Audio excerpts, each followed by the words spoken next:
Bună, prieteni, din nou o nouă zi de detecție. E foarte, foarte frumos acasă, afară, nu? Da. Așa că nu pot să stai în casă, ce să mai... A venit căldura. Am trecut cu bine peste 8 martie, sunt încă în viață. Ia uitați Leoaica, unele Leoaica care merge cu noi astăzi, nu? Da. Așa că mergem o mică ieșire. Fetele la un pic de aer curat. Eu la o mică detecție, mă așteptăm pe un prieten de-al nostru, pe un verișorul Cătruței, pe Adi, și ne vedem acolo. Hai, pa, pa. Un prim semnal, o jumătate dintr-o potcoavă. Hai, continuăm. Un nou semnal, un nou tubuleț. Ia uitați-l. E, cred că e din primul război mondial, sau al doilea. Cred că mai mult spre primul, se duce după formă. Da. Și vă dați seama, ei fugeau încolo și tras. Foarte interesant. Continuăm. Se pare că este ziua tuburilor. Ia uitați. Un nou tubuleț. Deci un nou tubuleț.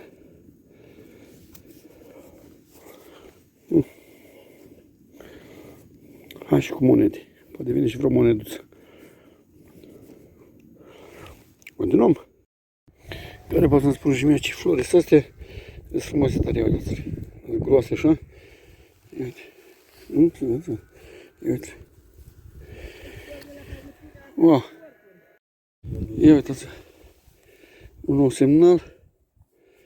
Ăsta la mușchet. Un punct. Ia uite. Cum era făcut ăsta. Cum era turnat și deci îl tăia. Da. Hai, continuăm. Ia uitați. Un nou semnal. Uite, un nou plumbuleț. Uite-mă. Vezi cum trăgeau în zona asta. O, intrau 1 de centimetri, dai seama? Vezi ce era? El turnat. Hai, mai continuăm până când se lasă pe întunericul. Un nou semnal. Se văd la un obuz. Uitați și un pic mai încolo. Ia uite, vârf de glonț. De pe timpul războiului. Uitați-l. Uitați-l. Un pic. Interesant și asta, ce să... Da, și asta e de la obuz. Partea de care vine exact vârful. Vine vârful ăla că am mai găsit din asta și de asta și cunosc cum e că... Da, uitați-l. Vede cât e frumos. Continuăm. Nu este sănătos. Ia uitați. Un nou semnal. Mamă mea, ce tub. Uite, genul ăsta de tub nu l-am mai găsit niciodată așa mare. Ia uitați. Cât e de mare. Cât e de mare și ăsta.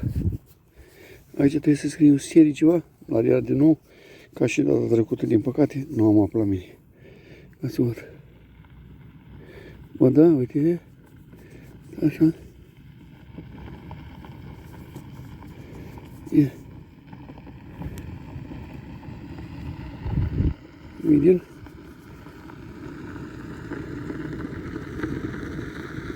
Din al doilea război mondial.